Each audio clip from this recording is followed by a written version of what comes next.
அன்பு சகோதரிகளே, இன்றைய நாளில் உங்கள் அனைவருக்கும் காலை வணக்கம். Happy morning. நல்லா தூங்கியிருப்பீங்க. இன்று நம்முடைய தவக்கால சிந்தனையின்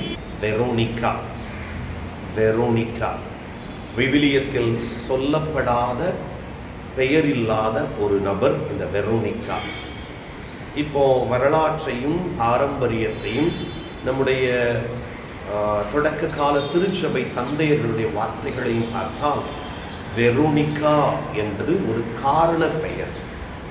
இப்படிப்பட்ட ஒரு நபர் வாழ்ந்ததாக இல்லை, ஆனால் அவர் செய்த ஒரு நிகழ்வின் காரணத்துக்காக இந்த பெயர் உருவாக்கப்பட்டது என்று சொல்லுகிறார்கள். வெரோனிகா என்பது ஒரு லத்தீன் மொழியும் கிரேக்க மொழியும் சேர்ந்த ஒரு பெயர். வெரா என்றால் ட்ரூ, எய்கோன் என்றால் இமேஜ், ட்ரூ இமேஜ். 13ஆம் நூற்றாண்டில் உண்மை உருவத்தின் அடிப்படையில் துணி இருந்ததால் அதனுடைய அடிப்படையில் வந்த பெயர் வெரோனிகா என்று சொல்லுகிறார்கள்.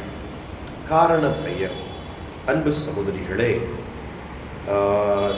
வரலாற்றில் பார்த்தீங்க அப்படின்னா இயேசு ஆண்டவருடைய இந்த இறப்பிற்கு பின்பு அப்பக்ரிஃபல் ஆக்ட்ஸ் ஆஃப் பைலட் என்று 11ஆம் நூற்றாண்டில் ஒரு புத்தகம் இருக்கிறது. அப்பக்ரிஃபல் ஆக்ட்ஸ் ஆஃப் பைலட். அதில் இந்த புத்தகத்தில் இந்த நிகழ்வு குறிப்பிட்டிருக்கிறது. 1380ஆவது ஆண்டில் இந்த துணியால் ஒரு அற்புதம் நடக்கிறது. அது என்ன?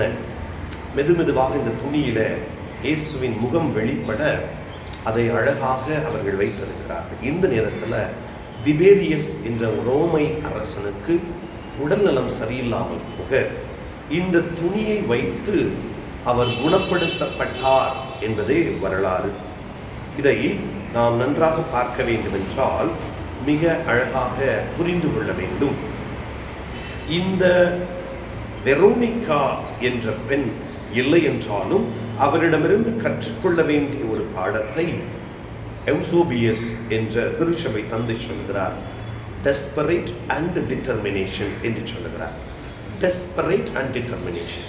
டெஸ்பரேட் என்றால் இயேசுவின் முகத்தை எப்படியாவது துடைத்து விட வேண்டும் என்று நினைக்கின்றார்.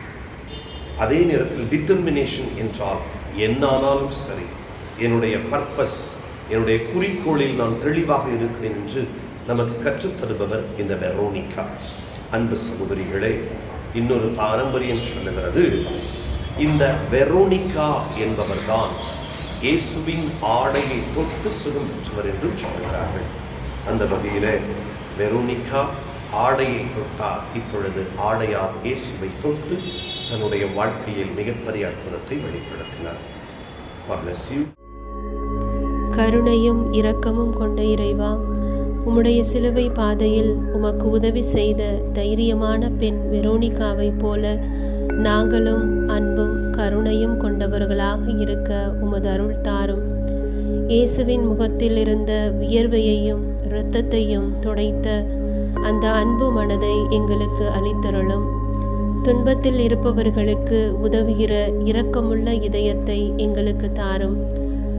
அன்பு இறைவா, அன்பு, இரக்கம், துணிவு ஆகியவற்றில் வெரோனிகாவை போல பயமின்றி வாழவும் நன்மை செய்யவும் எங்களுக்கு உமது அருளை தாரும். எங்கள் வாழ்க்கை முழுவதும் உமது அன்பையும் கருணையையும் பிறருடன் பகிர்ந்து வாழ எங்களை வழிநடத்த வேண்டும் என்று எங்கள் ஆண்டவராகிய அதே இயேசு கிறிஸ்து வழியாக உம்மை மன்றாடுகிறோம். ஆமேன்.